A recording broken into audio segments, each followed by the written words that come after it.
शेख हसीना के देश छोड़ते ही बांग्लादेश में हिंदुओं पर हमले, खालिदा जिया की रिहाई के आदेश, बांग्लादेश में आरक्षण विरोधी हिंसा को बढ़ता देख प्रधानमंत्री शेख हसीना इस्तीफा देकर विदेश भाग गई हैं। उनके इस्तीफे के बाद बांग्लादेश की सेना ने मोर्चा संभाल लिया है और प्रदर्शनकारियों से शांति बनाए रखने की अपील की है। बांग्लादेश के छात्र शेख हसीना सरकार के लागू किए गए विवादास्पद आरक्षण का विरोध कर रहे थे। इन झड़पों में अब तक कुल 300 से अधिक लोगों की मौत हो गई है, जिसमें से 100 से ज्यादा पिछले 24 घंटों में मरे हैं। शेख हसीना के विदेश भागने के बाद बांग्लादेशी सेना प्रमुख देश को संबोधित करने वाले हैं। भारत और बांग्लादेश के बीच सभी रेल सेवाएं अनिश्चित काल के लिए स्थगित कर दी गई हैं। रेलवे अधिकारियों ने सोमवार को यह जानकारी दी। बांग्लादेश में उथल-पुथल के बीच यह निर्णय लिया गया है। रेल मंत्रालय के अनुसार मैत्री एक्सप्रेस, बंधन एक्सप्रेस और मिताली एक्सप्रेस ने इस साल जुलाई के मध्य में आखिरी फेरे लगाए थे और बांग्लादेश में हिंसक विरोध प्रदर्शनों के कारण तब से उन्हें रद्द कर दिया गया है।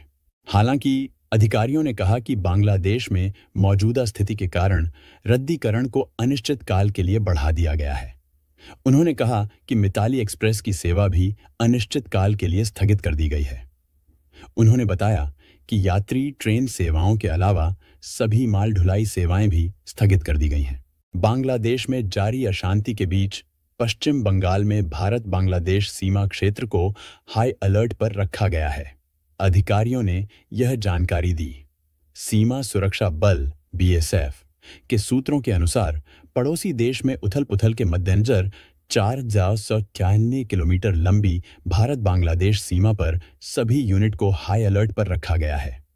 BSF के एक अधिकारी ने कहा, हम सीमावर्ती इलाकों में गतिविधियों पर कड़ी नजर रख रहे हैं ताकि कोई अप्रिय घटना न घटे। शेख हसीना के देश छोड़कर जाते ही बांग्लादेश की राजधानी ढाका का एयरपोर्ट बंद कर दिया गया है।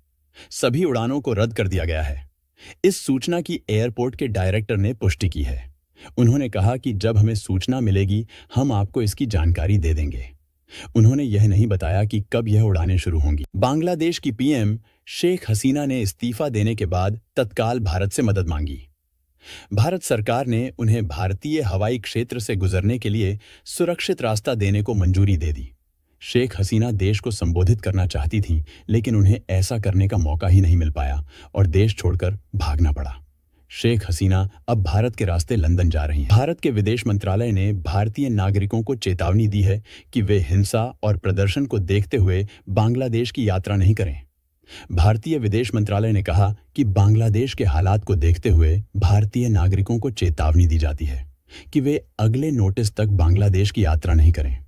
वहीं बांग्लादेश में रह रहे भारतीयों को सलाह दी जाती है कि वे अत्यधिक सतर्कता बरतें और बाहर कम निकलें। साथ ही ढाका में भारतीय उच्चायोग के साथ लगातार संपर्क में बने रहें।